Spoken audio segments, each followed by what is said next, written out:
das Wort Wunderkind total problematisch. Erstmal ist jedes Kind ein Wunderkind. Genau. Man muss halt auch sagen, dieser Beruf ist auch mit Druck verbunden. Ja, muss man aushalten. Okay, und wo kommt das rein? Du hast nie Kaugummi-Automaten bedient, oder? In einer Pianisten-Winter.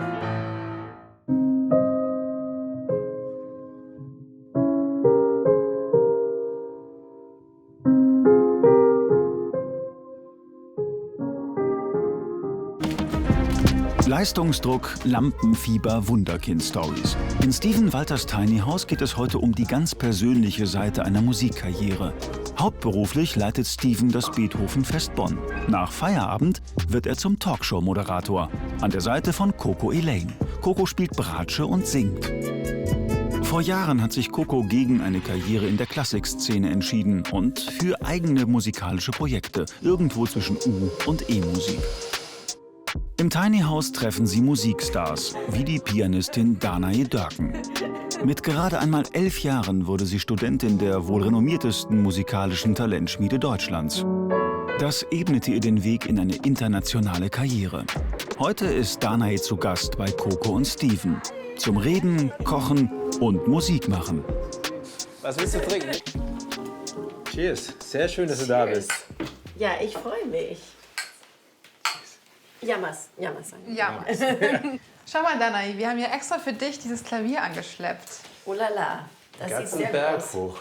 Großes Klavier im Tiny House. Das erste Mal. Wow. Eine Premiere. Ich musste dich gar nicht fragen, ob das Ich wollte ausprobieren sagen, willst. darf ich etwas darauf spielen? Unbedingt, wir hören sehr gerne etwas. Spielwütig.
Krass. Ja, das fühlt sich cool an hier im Tiny oder? House. Ja. Was war das denn? Das war ein Prälude von Manolis Kalomiris. Das ist ein griechischer Komponist, der in Griechenland zwar sehr berühmt ist, aber für mich zum Beispiel war er auch eine relative neue Entdeckung vor einigen Jahren. Und Weltbekannt in Griechenland. genau, weltbekannt in Griechenland.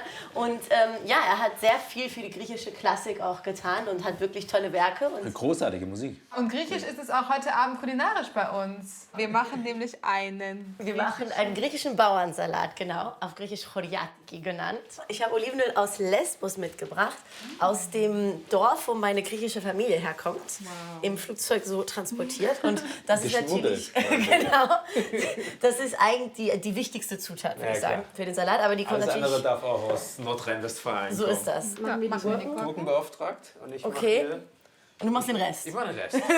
Super. Alles klar. Du kommst ja auch gerade aus Griechenland zurück. Genau, wir hatten jetzt letzte Woche eines unserer Education-Projekte in Molivos, also auf der Insel, wo wir in die Schulen gehen und mit den Kindern arbeiten und denen ein bisschen die klassische Musik näher bringen. Und in diesem, was eben jetzt gerade stattgefunden hat, ist das so, dass die Schüler einen Workshop durchlaufen, in dem sie lernen, wie sie eine Kulturveranstaltung organisieren. So. Also hier zum Beispiel, das ist eines der Schülerteams und das ist nach dem Schulkonzert, was die organisiert haben. Hier ist die andere Schule, die hatte das gesamte Schulgebäude dekoriert mit Noten und allen möglichen. Es ist schon wirklich toll zu sehen, wie die Schüler so aufblühen. So ermächtigt werden. Die Workshops sind ja gekoppelt an das Festival, was du gegründet hast. Ja, genau. Also das Festival, das habe ich 2015 gemeinsam mit meiner Schwester gegründet in Mollivos. Und der Grundgedanke war eigentlich, diesen wunderschönen Ort mit der byzantinischen Burg Oh mein Gott. mit Klassik zu verbinden, die es bis dahin eigentlich gar nicht dort gab. Und das ist eben die Bühne auf der Burg. Man sieht das Meer, man sieht die Insel und den Sternenhimmel. Das ist sehr, sehr idyllisch. Darüber hinaus machen wir auch so Pop-up-Konzerte im Dorf verteilt, im Hafen, überall. Da, wo ihr diese Projekte macht, das ist ja im Epizentrum der Flüchtlingskrise. Genau, also Mollivos, das Dorf, in dem wir das Festival machen, ist nur 8 Kilometer von der Türkei entfernt. Also das ist der Berühmten Seeweg. Lago Moria und so weiter, das ist alles da in der Ecke. Das erste Jahr, in dem das Festival stattgefunden hat, das war 2015, also quasi der Beginn und irgendwie auch Höhepunkt der Flüchtlingskrise. Und sehr schnell war für uns eigentlich klar, gerade jetzt müssen wir ein Festival machen und einfach eine positive Gegenkraft schaffen zu dem, was da passiert. Und gerade diese ersten Jahre waren wirklich unvergesslich für uns. Ich weiß noch, wie alle Musiker damit angepackt haben und Wasser transportiert haben. Wir haben uns unterhalten, wir haben so viele kennengelernt und natürlich ins Konzert eingeladen. Was kann da in solchen Situationen Musik bewirken? Was habt ihr für Situationen erlebt? Und teilweise kamen da wirklich Leute gerade von dieser Fahrt an und waren mit dieser Leben- oder Tod-Situation konfrontiert und sind dann ins Konzert gekommen und haben sich auf diese Reise begeben, die die klassische Musik halt ist.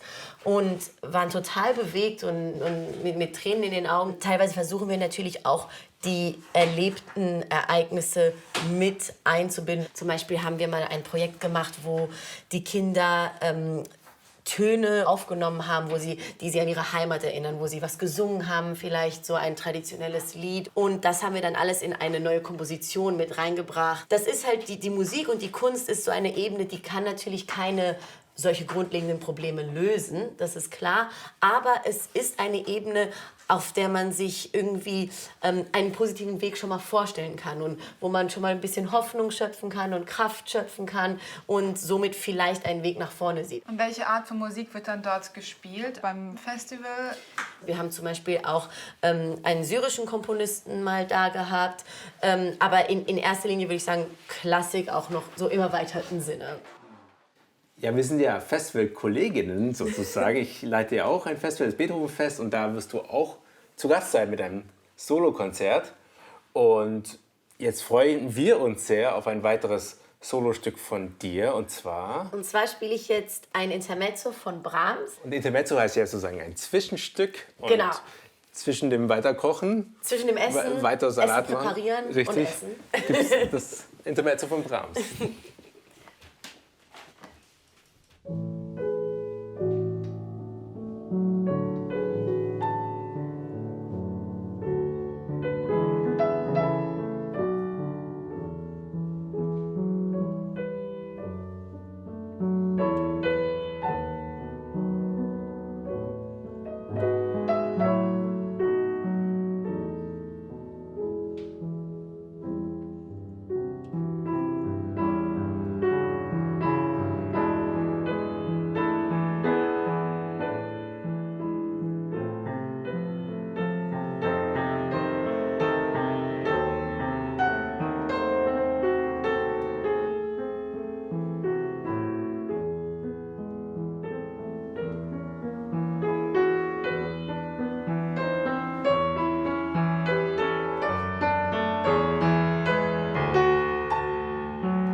Wie schön. Oder? Ja, das ist echt schön. Also das ist eigentlich eins meiner Lieblingsstücke von Brahms. Ja, Raus. was soll man sagen? Lass mal hier vorankommen mit dem wunderbaren Salat. Ich habe hier auf dem Gerät etwas richtig Süßes entdeckt. Und zwar habe ich hier ein Foto von dir und deiner Schwester. Nein. Das ist Ja, da sind total wir vielleicht 2 und 6 Jahre alt.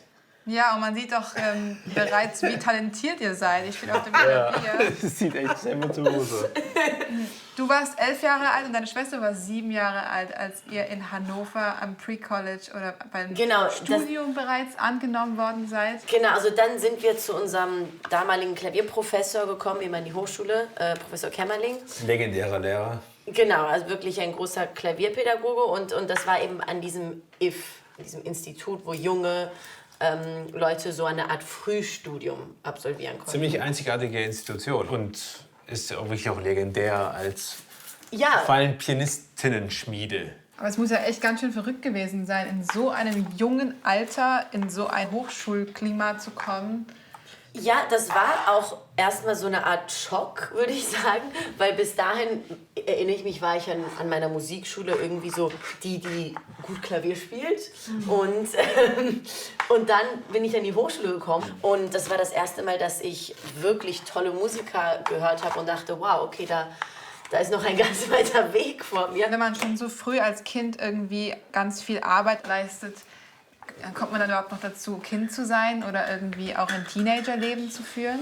In dem Moment habe ich überhaupt nicht das Gefühl gehabt, dass mir irgendwelche Erfahrungen entgehen. Im Gegenteil, ich hatte eigentlich das Gefühl, ich erlebe so viel mehr als andere. Ich reise so viel zu Konzerten und lerne solche interessanten Menschen kennen.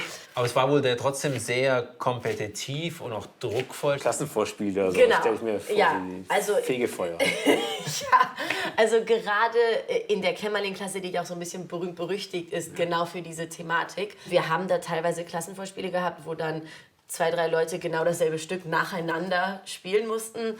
Und da konnte es auch vorkommen, dass man da eine halbe Stunde lang alles gegeben hat und danach einen vernichtenden Kommentar bekam. Wenn ich daran denke, an meine Wettbewerbserfahrungen, dann war das für mich mit sehr viel Stress verbunden. Rückblickend habe ich auch das Gefühl, dass ich dem Druck gut standgehalten habe. In dem Moment hat sich das natürlich ganz anders angefühlt. Da gab es auch Momente, wo ich mich gefragt habe, ist das überhaupt der richtige Beruf für mich? Aber man muss halt auch sagen, dieser Beruf ist auch mit Druck verbunden. Ja, muss man aushalten. Genau. Du warst ja auch sehr früh sehr gut, muss man sagen. Also man liest ja dann so Wunderkind, Dana Dörken und so weiter. Dieses ganze Wunderkind-Zeug ist ja so ein Thema, weil es ja viele auch verheizt und das System meines Erachtens oft auch sehr rücksichtslos ist gegenüber diesen Talenten und sie dann durch diesen Fleischwolf der Wunderkind-Story gejagt werden.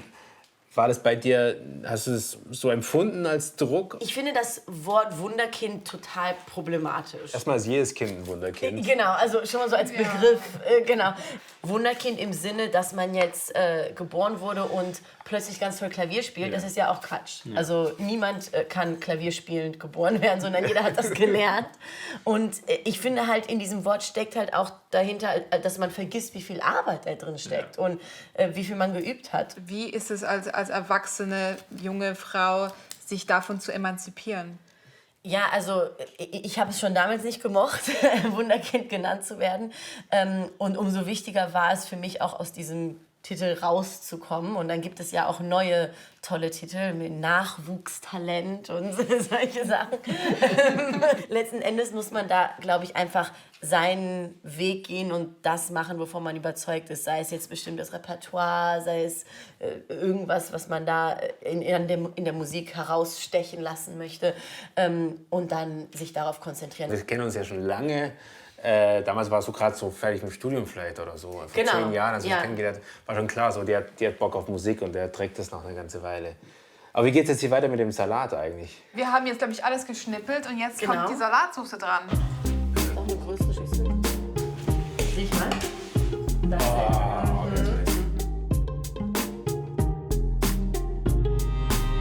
Genius. Genius. Boom, boom, boom. Das ist ganz perfekt. Kommen wir nun zu unserem Partyspiel, dem Kaugummiautomaten mit verschiedenen Fragen drin. Ich würde sagen, du darfst direkt beginnen. Okay, und wo kommt das rein? Hier? So.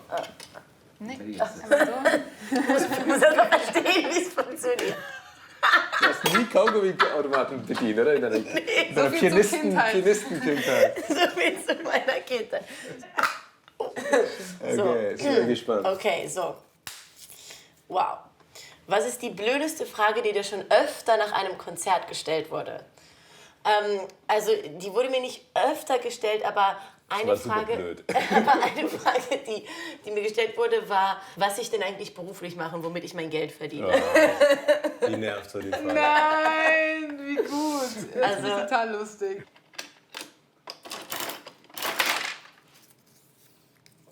Hast du dir schon einmal die Finger wund gespielt? Also gespielt nicht, aber was mir mal passiert ist bei einem Glissando, habe ich mir schon mal hier so ein bisschen Haut aufgerissen und dann waren plötzlich die Tasten blutig. Aber also Glissando heißt, dass man praktisch mit den Nägeln so über die Tasten wischt und da ist es mal passiert. Aber so vom Spielen nicht. Bisher.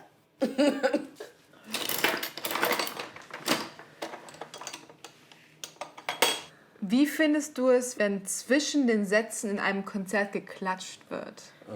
Also mich stört das überhaupt nicht. Ja, voll komisch, dass es überhaupt jemand stört, ne? Ja, also ich finde das eigentlich schön. Also wenn ich den ersten Satz spiele und ich merke, dass das Publikum da enthusiastisch reagiert, macht mich das total glücklich, weil das ist ja so ein Feedback für mich, dass es gut ankommt. Und früher war das ja auch überhaupt nicht unangesehen. Ne? Eben, das ist ja historisch, also wenn wir so zu Beethovens Zeiten oder so, ständig wurde Party, da Genau. gab es Szenenapplaus und geile Kadenz und alle waren so, wow, super. Genau, Arie wurde wiederholt oder sowas. Genau. Ja, was meint ihr, woran es liegt, dass das irgendwie heute so verpönt ist? Spießigkeit. Ja, genau, also dass man irgendwie so ein bisschen auf diese Etikette so viel Wert legt. Nein, noch nicht. Ja, und es gibt halt auch diese Geschichte, die hat auch historisch interessante Gründe, warum Musik dann so was Sakrales geworden ist, ne? So was quasi Religiöses, wo man halt so andächtig lauscht. Ich finde, das ist Musik für jedermann eigentlich. Und das fühlt sich dann nicht so an, als wäre es Musik für jedermann. Weil man denkt, man müsste was wissen oder so. Genau, Ja. genau. Wie wär's denn, wenn wir jetzt zu dem Stück kommen, das du extra für uns 3 ausgesucht hast? Oh ja, das finde ich toll. Weil ich das erste Mal seit 5 Jahren mein Cello wieder auspacken werde.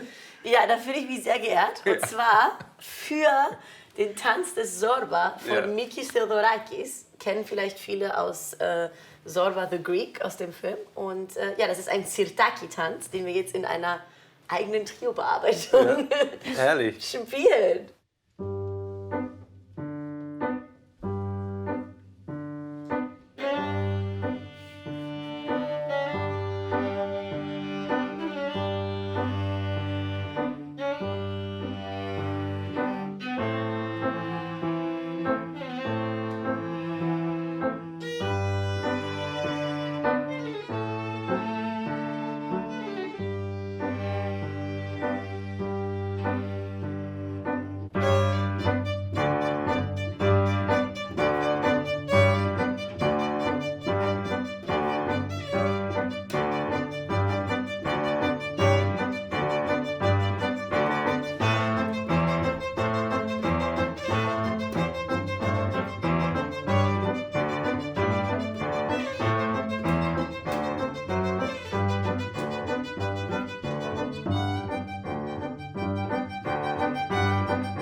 Danke, dass du das mit mir gespielt hast. Ja, und dass du mit uns das Upgrade war unsererseits. Jetzt könnte man das eigentlich auch tanzen, wenn man wollte.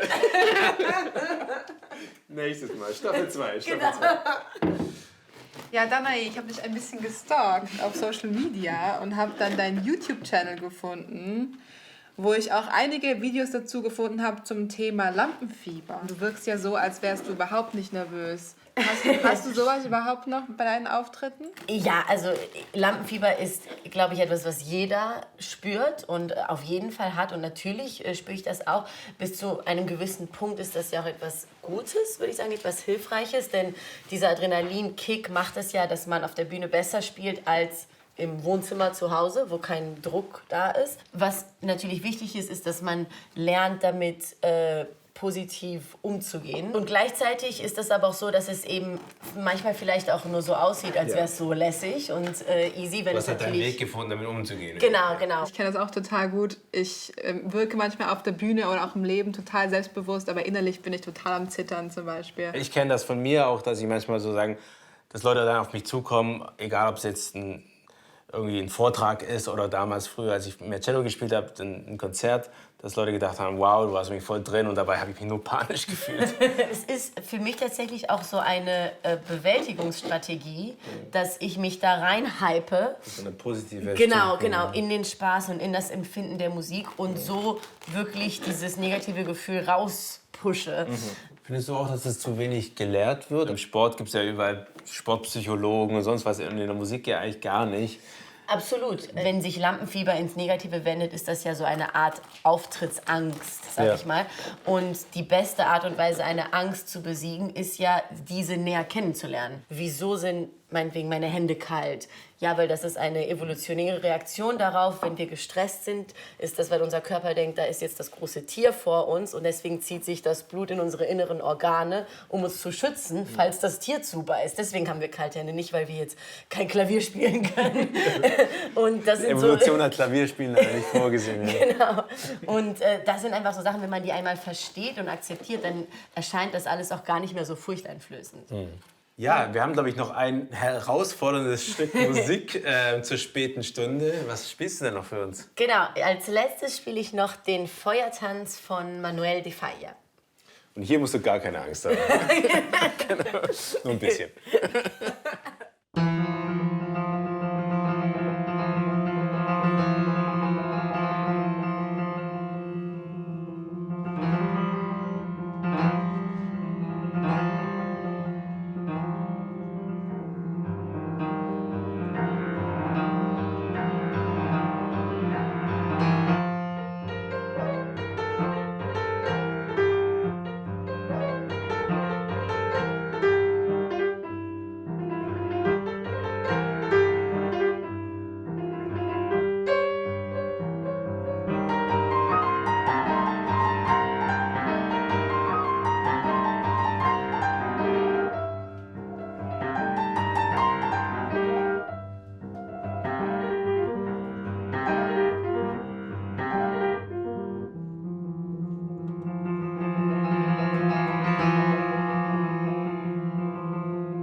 Das sieht so leicht aus bei dir, aber da steckt so viel Arbeit dahinter. Das ist so unglaublich. Rock'n'Roll. Ja, aber am Ende ist es einfach nur Party.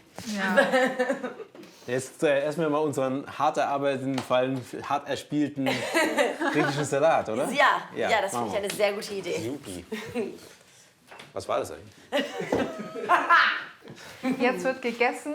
Das sieht sehr toll aus. Es dürfen wieder alle mitessen. Das heißt, ihr dürft Also alle Team. gerne Come on. Team. Und Dana, wir freuen uns sehr auf das Konzert beim Beethovenfest. Ja, ich freue mich auch September. Frozen Uso. Die Oliven vergessen. Geil. Geht ja gar nicht. Uso essen. Ja.